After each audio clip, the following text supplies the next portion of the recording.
हाय दोस्तों, मैं Suraj Kumar Verma SKR classes से आप लोगों के बीच में दोबारा से जुड़ रहा हूँ। एक टॉपिक है कार्बन एंड इट्स कंपाउंड। ये क्लास 10 का चैप्टर नंबर 4 है। तो इसमें कुछ आपके प्रॉपर नोट्स होते हैं जो आपके एग्जाम्स में यूपी बोर्ड CBSE बोर्ड दोनों में बहुत बार पूछे जाते हैं। तो उसी को मैं आज आपको डिस्क्राइब करने वाला हूँ। चलिए शुरू करते हैं। शुरू करने से पहले एक बार आपसे कहना चाहूँगा, जितने से ज़्यादा लोगों को चैनल्स को शेयर करिए, सब्सक्राइब करिए और लाइक करिए, वीडियोज को लाइक करिए। शुरू करते हैं हम लोग। शुरू करने से पहले हम देखते हैं carbon and its compound. Carbon and its compound मतलब नाम से पता चल रहा है कि इस चैप्टर में हम कार्बन जो वर्ड है, कार्बन एलिमेंट है, इसके बारे में पढ़ने वाले हैं। तो कार्बन क्या है? तो कार्बन को मालूम, पीरियोडिक टेबल में इसका एटॉमिक नंबर होता है 6 और सिंबल होता है C। इसका हमने इलेक्ट्रॉनिक कॉन्फ़िगरेशन किया तो 2,4 आया। एक क्वेश्चन है, वो बहुत बार पूछा जाता है कि why the carbon have tetra valency. Tetra मतलब है 4, मतलब कार्बन की वैलेंसी 4 कैसे होती है। एंड सिलिकॉन इज मे और नॉट, सिलिकॉन की वैलेंसी 4 नहीं होती है, क्यों? तो सबसे पहली बात हम पहले हम बात करेंगे तो कार्बन इलेक्ट्रॉनिक कॉन्फ़िगरेशन 2,4 होता है। इसकी आउटर मोस्ट शेल में कितने इलेक्ट्रॉन होते हैं बेटा? 4 इलेक्ट्रॉन होते हैं। अब इसको आउटर में शेल जो होती है बेटा, वो कंप्लीट कब हो सकती है? जब इसमें 8 इलेक्ट्रॉन आ जाए। मतलब या तो 4 इलेक्ट्रॉन को दे दे या 4 इलेक्ट्रॉन को ले ले। 4 इलेक्ट्रॉन को देने के लिए बेटा इसको इलेक्ट्रॉन जो एंथैल्पी है वो बहुत ज्यादा यूज होगी। मतलब ये 4 इलेक्ट्रॉन को लूज करने वाला तो नहीं है, लेकिन 4 इलेक्ट्रॉन ले लेगा तो इसकी आउटर मोस्ट शेल पूरी हो जाएगी। लेकिन 4 इलेक्ट्रॉन लेने के लिए भी कैपेसिटी इतनी ज्यादा इसके पास होल्ड करने की कैपेसिटी नहीं होती है। तो ये क्या करता है, 4 बॉन्ड बना देता है और उसकी बैलेंसी को पूरा कर लेता है। इसके अलावा सिलिकॉन ऐसा क्यों नहीं कर पाता? सिलिकॉन 14 होता है, 2,8,4 होता है। लेकिन सिलिकॉन का जो ऑर्बिटल होता है बड़ा होता है, ये 4 इलेक्ट्रॉन इसमें आ जाएंगे, उसको होल्ड नहीं कर पाएगा। ओनली कार्बन ही है जो टेट्रा वैलेंसी रिप्रेजेंट कर देता है। ये आपका स्ट्रक्चर हुआ।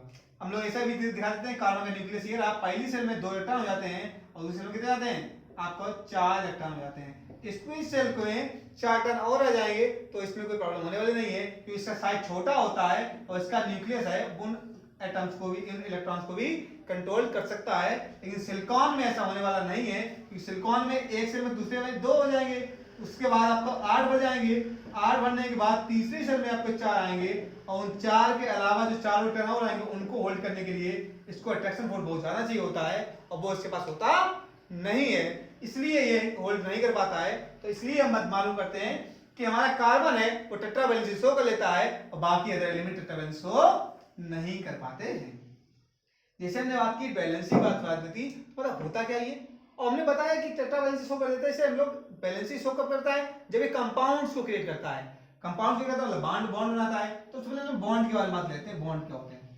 बॉन्ड मतलब होता है एटम्स जब एक दूसरे से जुड़ते हैं। Atom when the two or more than two atoms are combined to each other and the attraction force are called bond। जो attraction force लगता है वो 2 बॉन्ड कहलाता है। वो 2 प्रकार का होता है, एक होता है कोवैलेंट बॉन्ड और एक होता है आयोनिक बॉन्ड। कोवैलेंट बॉन्ड क्या होता है? जब इलेक्ट्रॉन की शेयरिंग होती है, इलेक्ट्रॉन की क्या होती है? शेयरिंग होती है, उसको हम लोग क्या बोलते हैं? कोवैलेंट बॉन्ड बोल देते हैं। और जब इलेक्ट्रॉन को एक्सचेंजमेंट होता है, एक्सचेंजमेंट होता है तो उसको हम लोग आयोनिक बॉन्ड बोल देते हैं। अभी आपको परिभाषा से कम समझ में आया होगा, इनके एक एग्जांपल दे देते हैं। जैसे आपको दिखाते हैं, जैसे हमारे पास दिखा हुआ है CO2 कार्बन डाइऑक्साइड। तो कार्बन डाइऑक्साइड C बनाएंगे, O बनाएंगे और O बनाएंगे। कार्बन में इलेक्ट्रॉनिक कॉन्फ़िगरेशन करेंगे, मालूम हुआ इसके 2,4 होता है लास्ट में, मतलब इसकी लास्ट में कितना इलेक्ट्रॉन है? 4 इलेक्ट्रॉन है। ऑक्सीजन का एटॉमिक नंबर 8 होता है, 2,6 करेंगे, लास्ट में इलेक्ट्रॉन होने वाले कितने? 6 इलेक्ट्रॉन होने वाले हैं। इसमें भी आपको 6 होने वाले हैं। अब ये तो ना ये 2 इलेक्ट्रॉन दे सकता है, इसको 2 दे दे, इसको दे दे, ऐसा होने वाला नहीं कि कार्बन के चारों चले जाएंगे, तो ऐसा करने वाला नहीं है। ना ऑक्सीजन से 2 दे सकता है क्योंकि इसमें सारी रह जाएंगे। तो अभी क्या करेंगे, ये आपस में इन इलेक्ट्रॉन की शेयरिंग कर लेंगे और इसी शेयरिंग को हम लोग बोलते हैं कोवैलेंट बॉन्ड। यहाँ कौन सा बॉन्ड बनेगा? यहाँ 2 इलेक्ट्रॉन की शेयरिंग हो रही है, मतलब ऑक्सीजन डबल इलेक्ट्रॉन की शेयरिंग कर रही है, तो हम लोग बोल सकते हैं ये डबल बॉन्ड हो जाएगा। और जब ये सिंगल इलेक्ट्रॉन की शेयरिंग करता है तो सिंगल बॉन्ड हो जाता है, और जब ये ट्रिपल बॉन्ड की शेयरिंग करती है, 3 इलेक्ट्रॉन की शेयरिंग करता है तो ट्रिपल बॉन्ड कहलाता है। जैसे लाइक हम लोग N2 के बारे में बात कर लेते हैं, तो N2 में हम लोग क्या होता है N लिखते हैं, और बेटा N लिखते हैं, N का एटॉमिक नंबर 7 होता है, तो 2,5 आया। इसके पास आउटर मोस्ट शेल में बेटा कितने होने वाले हैं, 5 इलेक्ट्रॉन होने वाले हैं, इसमें भी आपको 5 होने वाले हैं। अब देखो हमने अभी बताया ऑक्टेट रूल कहता है कि यदि किसी के एलिमेंट के लास्ट में 8 इलेक्ट्रॉन हो जाते हैं तो वो कंप्लीटली फिल्ड हो जाता है और वो स्टेबल हो जाता है। तो यहाँ इसको भी 3 चाहिए, इसको भी 3 चाहिए और इसको भी 3 चाहिए, तो 3 इलेक्ट्रॉन देगा कौन, देने वाला तो कोई नहीं है, देने वाला कोई नहीं है, तो ये तीनों इलेक्ट्रॉन आपस में क्या कर लेंगे, शेयरिंग कर लेते हैं और ट्रिपल बॉन्ड फॉर्म कर लेते हैं। ऐसा बॉन्ड हमारा कोवैलेंट बॉन्ड कहलाता है। जस्ट लाइक हमारे पास एक और एग्जांपल होता है हाइड्रोजन का, H मालूम है बेटा एटॉमिक नंबर 1 होता है, इलेक्ट्रॉन भी इसमें 1 ही होता है, और एक एक इलेक्ट्रॉन ये भी कंप्लीट नहीं हुए हैं, इसलिए आपस में एक इलेक्ट्रॉन की शेयरिंग कर लेते हैं और ये हमारा H बॉन्डेज बन जाता है। ये हमारा हुआ कोवैलेंट बॉन्ड बारे में। अगला वाला टॉपिक जो है, ठीक है, अगला वाला टॉपिक जो हमारा है वो आयनिक बॉन्ड के बारे में बात करेंगे। यदि आपको नोट करना है तो आपसे पहुंच के नोट कर सकते हैं। अब देखिए हम लोग क्या करने वाले हैं, तो हम लोग देखिए हम लोग क्या करेंगे, अब हम लोग बात करेंगे आयोनिक बॉन्ड बारे में, आयोनिक बॉन्ड के बारे में। आयोनिक बॉन्ड होता है, लाइन में क्या होता है, इलेक्ट्रॉन का एक्सचेंजमेंट, अभी हमने बताया इलेक्ट्रॉन का जब एक्सचेंजमेंट होता है उसको आयोनिक बॉन्ड बोल देते हैं। आपको यहां दिखाया जाएगा आयोनिक बॉन्ड कैसे होता है, जैसे आपको दिखाया KCl, पोटेशियम जो होता है उसका एटॉमिक नंबर 19 होता है, 2,8,8,1 होता है। क्लोरीन का आपका 17 होता है बेटा, क्लोरीन का कितना होता है आपका 17 होता है, 2,8,7 हो जाएगा। मतलब इसकी लास्ट सेल में 1 इलेक्ट्रॉन होने वाला है, उसमें होने वाले हैं 7 इलेक्ट्रॉन। अब जब देखा हमने बेटा इसमें 7 है इसमें 1 है, यदि इसका इलेक्ट्रॉन चला जाए तो इसके लास्ट में कितने हो जाएंगे, 8 हो जाएंगे, मतलब ये भी स्टेबल हो जाएगा, और इसको एक इलेक्ट्रॉन मिल जाएगा तो Cl में भी कितने हो जाएंगे, 8 हो जाएंगे, और ये भी स्टेबल हो जाएगा। तो ये इलेक्ट्रॉन ये दे देगा, जो बेटा देता है, ठीक है, वो कहलाता है बेटा, सीधी बात दाता कहलाएगा, मतलब वो उसके बाद आएगा पॉजिटिव चार्ज, और जो लेता है वो ग्राही कहलाएगा, दैट्स मीन नेगेटिव चार्ज। ठीक है, इसे जो देता है उसे डोनर बोलते हैं, ये एक्सेप्टर कहलाता है, और हमारा K पॉजिटिव बन जाएगा और Cl नेगेटिव। ये इस प्रकार के बॉन्ड को हम लोग बोलते हैं बेटा आयोनिक बॉन्ड बोल देते हैं। ऐसे बहुत सारे एग्जांपल्स आपको और दे सकते हैं। ठीक है, जैसे हमारा HCl भी यही करता है, HCl में भी हो जाता है, HCl में वाला 1 इलेक्ट्रॉन होता है और Cl में होते हैं 7, ये दिखाया हमने, ट्रांस लूज कर देगा, H positive Cl negative. KOH में ऐसा हो जाता है, KOH में भी यही हो जाता है। ठीक है, इस प्रकार से अब KOH में क्या होता है मालूम है, K के ऊपर तो 1 होता है, लेकिन O में हमारे पास होते हैं कितने, 6। यहां पे क्या होता है, ये तो आपस में बॉन्ड बना देता है कि इसके पास तो हो गए 7, इसको 2 मिल गए, कोई दिक्कत वाली बात नहीं।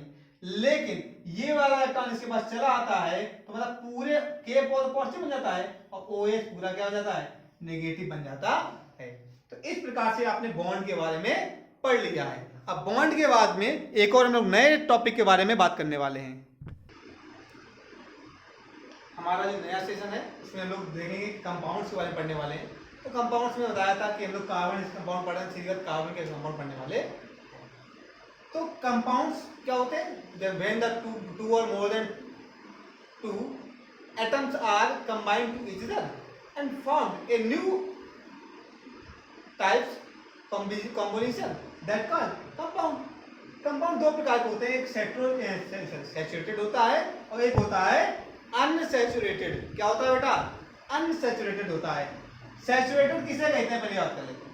तो सैचुरेटेड कंपाउंड वो कंपाउंड होते हैं जिनमें ओनली सिंगल बॉन्ड प्रेजेंट होता है।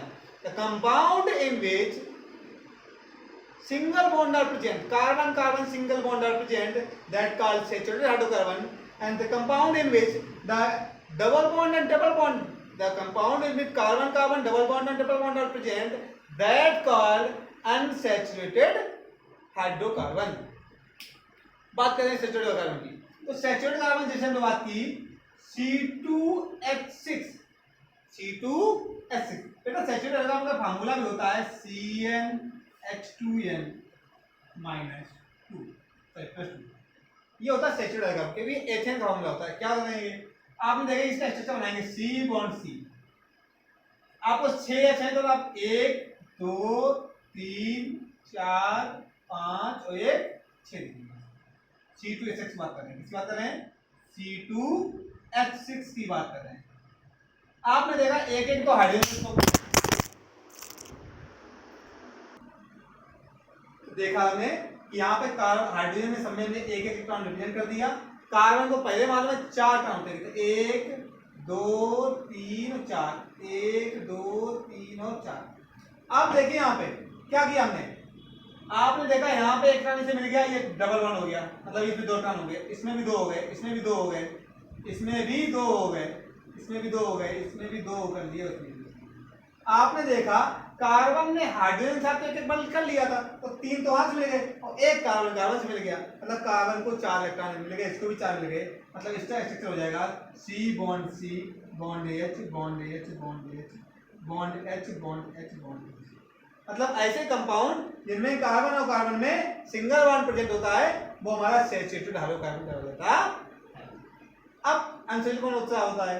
तो ऐसे कंपाउंड जिनमें डबल बॉन्ड होना चाहिए, तो जैसे C2H4 है तो ये हमारा अनसैचुरेटेड हाइड्रोकार्बन कहलाता है। जैसा C बनाएंगे H कितने हैं? 4 बेटा, 1 2 1 2, इन्हें कहीं भी लिख सकते हैं आप, ठीक है। हाइड्रोजन को तो एक इलेक्ट्रॉन शो कर लेते हैं मालूम है, और कार्बन कितने होते हैं? 4।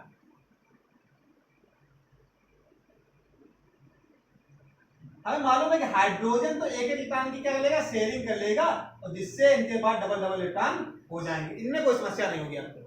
अब क्या करेंगे, देखो यहाँ पे 2 तो 4 और 6 हुए, इसके पास कार्बन पास 2 इसे हो मिल जाए तो इसके बाद ऑक्टेट आ जाएगा, तो 2 इलेक्ट्रॉन इसने इससे उधार ले लिए, इसके पास हो गए। अब इसके बाद 2 तो 4 और 2 6 और 2 8, मतलब दोनों पास हो गए, मतलब C bond H double bond C bond H bond H।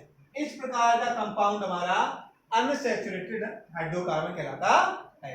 आज के सेशन में हम लोग इतना ही रखेंगे। इसके बाद आपको जो टॉपिक पढ़ाने हैं वो होमोजीनियस सीरीज होएगा। होमोजीनियस सीरीज आपको याद दिला दें, वो कौन सी सीरीज थी? आपका 1 कार्बन 2 कार्बन 3 कार्बन,